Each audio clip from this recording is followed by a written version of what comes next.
gambar ini, apa yang ada di pikiran kalian?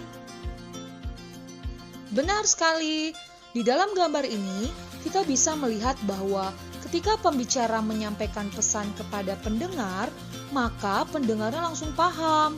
Oh, pembicara berbicara A, B, C, D, dan si pendengar juga mendengar A, B, C, D. Itu tandanya pesannya tersampaikan dan pembicara menggunakan kalimat efektif. Nah, sekarang kalian bandingkan dengan gambar ini. Apa yang ada di pikiran kalian? Lihatlah wajahnya, lihat ekspresinya. Dalam gambar ini, kita dapat melihat bahwa pembicara menyampaikan pesan kepada pendengar, tetapi si pendengar tidak memahami apa yang disampaikan si pembicara. Itu tandanya pesannya tidak tersampaikan dan pembicara tidak menggunakan kalimat efektif, sehingga komunikasinya juga tidak efektif. Nah, apa itu kalimat efektif? Kalimat efektif adalah kalimat yang mudah dipahami oleh orang lain dengan tepat. Kalimat yang dimaksud bisa dalam bentuk lisan maupun tulisan. Syarat kalimat efektif, terdapat beberapa syarat agar suatu kalimat bisa disebut sebagai kalimat efektif. Apa saja syaratnya? Yang pertama yaitu kesepadanan struktur.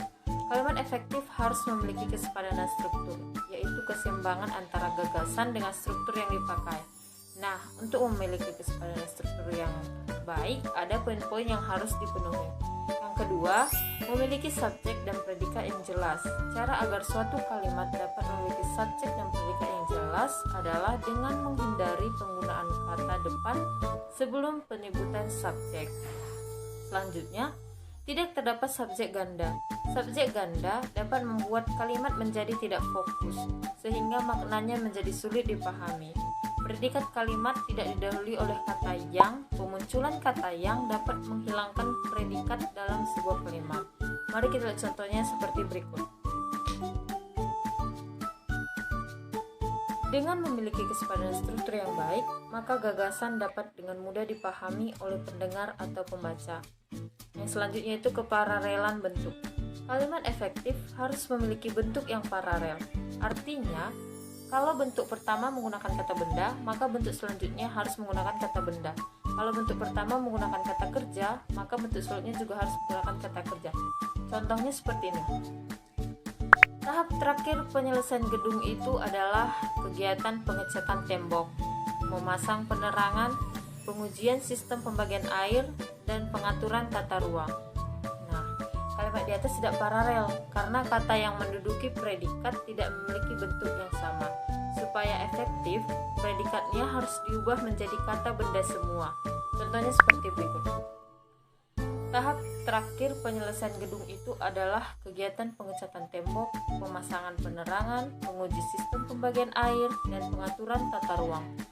Kehematan kata. Kalimat efektif harus hemat dalam penggunaan kata. Jangan menggunakan kata frasa atau bentuk lain yang tidak perlu.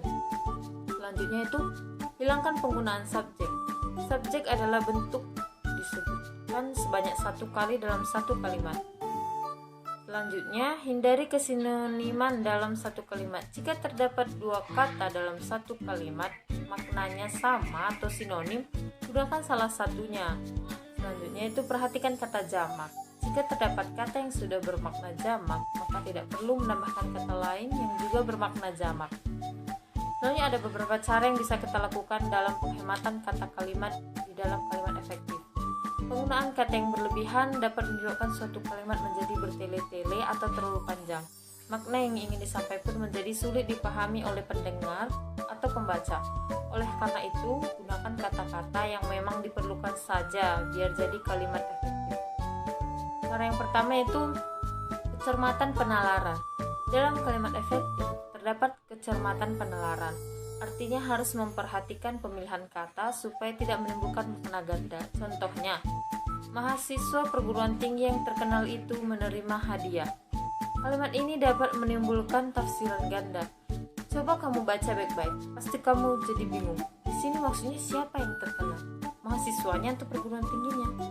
Nah, supaya efektif, kita bisa mengubahnya menjadi salah satu dari dua bentuk berikut. mahasiswa terkenal itu menerima hadiah. Gunakan bentuk ini jika yang terkenal adalah mahasiswanya. Kata perguruan tinggi dihilangkan karena mahasiswa sudah pasti berkuliah di perguruan tinggi, sehingga tidak perlu disebutkan lagi. Yang selanjutnya, mahasiswa dari perguruan tinggi terkenal itu menerima hadiah. Gunakan bentuk ini jika yang terkenal adalah perguruan tingginya. Cara yang kedua yaitu kelogisan bahasa.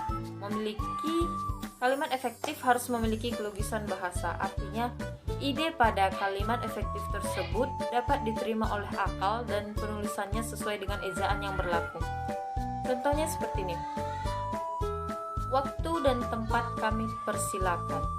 Contoh kedua, jenazah wanita yang ditemukan itu sebelumnya sering mondar-mandir di sekitar pasar. Nah, kedua kalimat di atas tidak logis. Coba kamu perhatikan deh. Pada contoh yang pertama, masa yang dipersilakan waktu dan tempat? Emangnya waktu dan tempat mau dipersilakan kemana?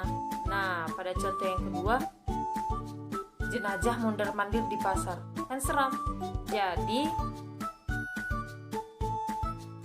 Dari contoh di atas, membacanya kan bisa emosi.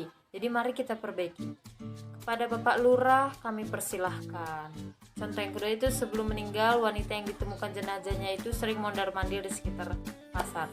Nah, pada contoh yang pertama tadi, kata ganti waktu dan tempat menjadi subjek atau berupa orang yang akan diberi waktu dan tempat untuk berbicara, yaitu Bapak Lurah.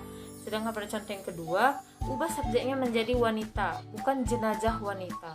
Setelah itu tambahkan kata sebelum meninggal untuk memperjelas kapan wanita tersebut mondar-mandir di pasar. Nah, demikian hasil presentasi saya mengenai kalimat efektif. Semoga semua penonton dan teman-teman semua bisa memahaminya. Sekian dari saya. Terima kasih dan salam sehat.